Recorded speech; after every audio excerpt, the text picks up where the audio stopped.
Hello and welcome to another episode of The Machines Marketing Across Industries. I'm here with the Machine co-founders, Carlos and Naera. And today I wanted to talk about B2B marketing. Carlos, I understand that you've been involved in some projects involving investment banking. Yeah, we're collaborating with an investment bank.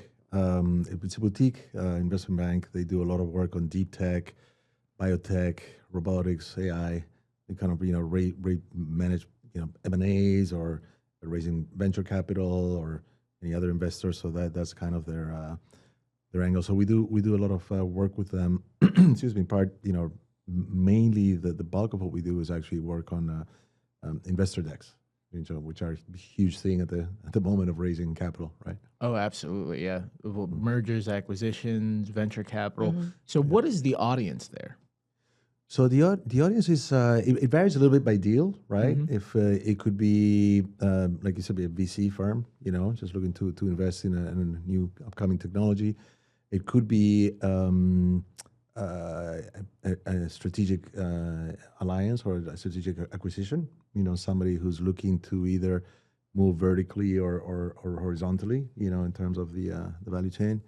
And it could be a joint venture as well, but it's typically for the most part VCs or other companies. Interesting. So how do those different decks compare or differentiate depending on what you're doing and who the audience may be?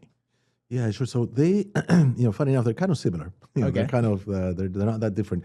What there's a pretty successful, true and tried, proven model that we use. It varies, of course, if it's a pure investment or a JV or an acquisition, because they're kind of the objectives are quite different.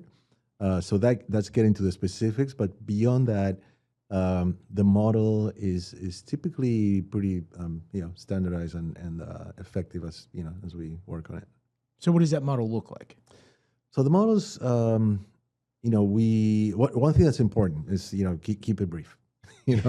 People love to talk about their companies and their technology and their audiences and and you can't just read everything, right? These people, especially the VCs, are getting dozens of decks a week.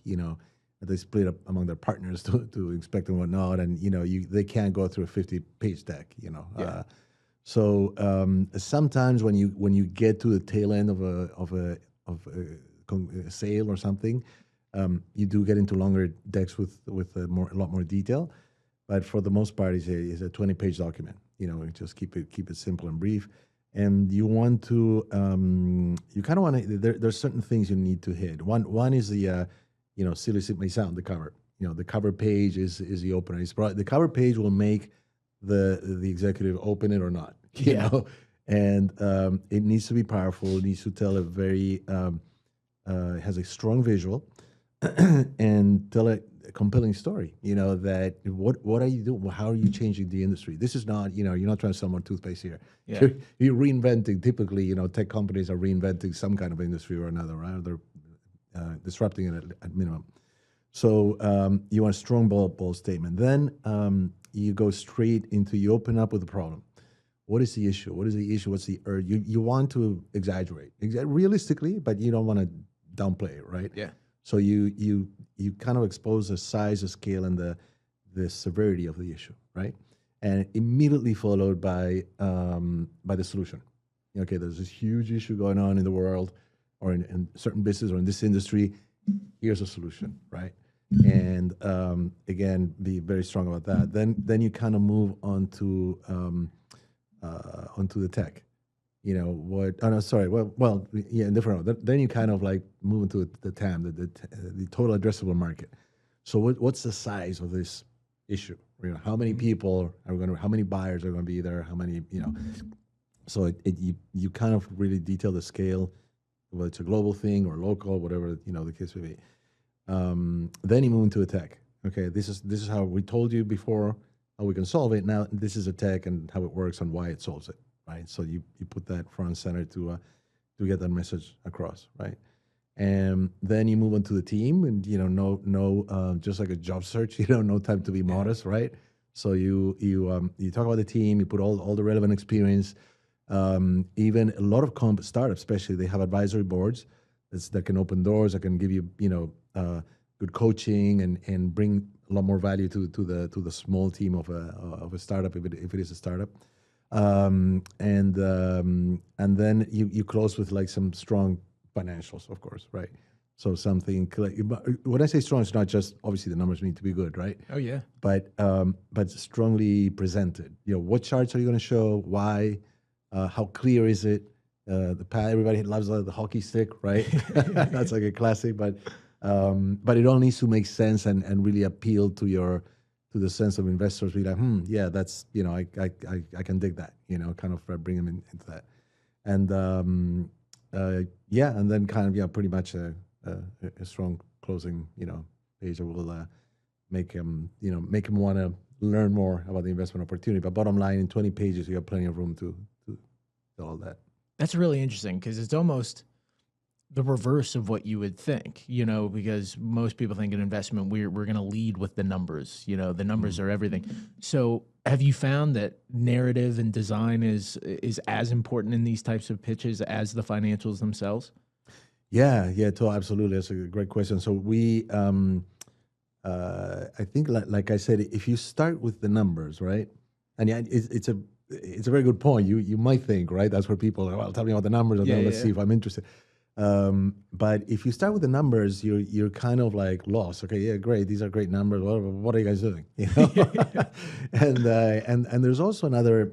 That's why the narrative is very. I think the two things that are very, very important are a strong story, and the way that how you narrate it throughout. And narrating is not just words; it's the entire. It's kind of like when you work on UI UX, which knows a lot about. You try to make that journey easy, and well, it's all about navigation. It's all navigation with no complication. Exactly, right. It's intuitive, whatever. So when you're going through the deck, you want the audience to feel that. You want us to follow the story. They'll have questions, of course. They should. If they're engaged, they should, right?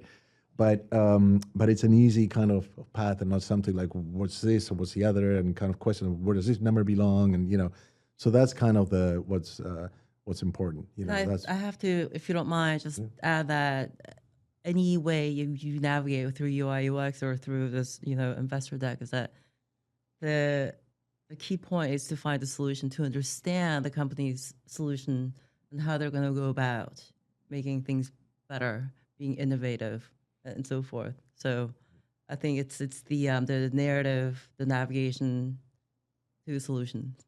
Yeah. Yeah, exactly. So.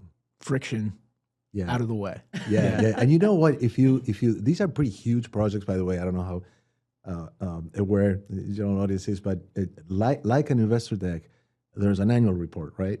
For big companies, right? Which are huge projects. Right. A tremendous amount of time and money and research and design goes into that for the same reason. You're telling a big story. There's a lot of numbers. A lot of big multi-billion-dollar corporations have a very big story to tell to investors, and so another similar kind of situation. The deck is just a smaller version of it. Very. And we won't mention names, but we've worked with a handful of startup tech companies here in Pittsburgh, and one of them actually had approached us to help them with the design the deck. And they used it turned out that they went to this VC company. Oh, no way. They raised money without us, with no influence. All we did was just we helped them with the marketing. That's incredible. Yeah. Now, you've worked for some very interesting B2B clients, and talk about tech. It doesn't get much bigger than NASA. Can you tell me about the work that you guys did with NASA? Yeah. Well, we both actually, in different moments in our careers, worked with NASA. I'm just Naera has a much more interesting story, so I'll let her elaborate. I just had a fun project that I got invited to their Goddard in operation in Maryland, and I saw which was like this spectacular hexagonal mirror for the telescope that ended up now in space, and it was just a lot of fun. It's just, working with a company like that it's a lot of fun. But I'll let Naera expand. She has much more fun You know, stories. it's funny. I'm a little bit jealous about that, and I'll tell you why at the very end. I couldn't imagine standing next to something that you know is about to be shot into space. It's Well, pretty I think you incredible. went to the museum, no? Of No, NASA? Just kidding. I was there. A lot of security. Just aside from that, so I actually, after graduated, I started my early career. I co-founded a software. I'm not a programmer, but my business partner was, and web development company, a very boutique, tiny boutique agency, and so I was the lead of UI UX and creative, and he led the software development, the coding, the programming, and so forth. And we, as a small business, we were actually we won a 5-year contract, subcontract with NASA, Lockheed Martin. Now, and our assignment was mostly the 3 developers on our end was to develop an internal software that allowed them to test their aerospace experiments and to keep track. How did I come in was because it's a software platform that I actually was in charge of their UI UX and user interface designs. Okay. So, which was actually really interesting because I didn't have the clearance to actually go and meet them in Georgia because I'm not a coder. I'm just kind of like, you know, a designer, right? Yeah. And I was kind of like left in the dark because I guess I've never worked with defense industry before, but what I saw, first of all, they gave me very little access because again, I wasn't a coder. And so they just sent me screenshots of like maybe 3 screenshots of the, you know, the old software. And I couldn't even recognize what the interface, where the design was. So we're talking like, I was like, are we like in the Stalin years or what? And so, and no guidance because they're not, you know, their focus is on aesthetics and design. And so I kind of like had to hone in and think about solving a problem with innovation, which is very much aligned to what they do. Mm-hmm. And I started actually watching Metropolis by Fritz Lang's movie, Mm-hmm. the black and white, which is beautiful, Incredible gorgeous. And then from there, I kind of like honed into the history of constructivism from the industrial era, as well as you know, which actually kind of like marinated into what I would call like a futurism, surrealism, and yeah, constructivism art. And so all those elements, I was able to like bring everything in that actually kind of speaks about what NASA is and their industry, and yet it kind of like had some form of like aesthetic, you know, meaning to it. And I think they were pretty happy. Yeah. I have to say, very, very confidently, that was probably one of their most aesthetically pleasing interface, you know, user interface design that they probably had back then. I would imagine that there's not many people bringing German expressionism into an internal UI UX Right, for right. NASA. That's pretty incredible. Right, right. And so, yeah, and you know, my business partner actually got to travel to Georgia and got on their fighter jet and flew around the state. You didn't go in? No, I was never properly invited. They're saving you a seat on the next moon landing. So Well, hopefully there's a lot more females involved now, so there we go. they're much more inclusive. But yeah, it was a very interesting project where I was kind of like a solo flyer, and I love the fact that I kind of like had to figure things out on my own with no questions, no answers. So yeah, so that was my experience with NASA. That's incredible. Yeah.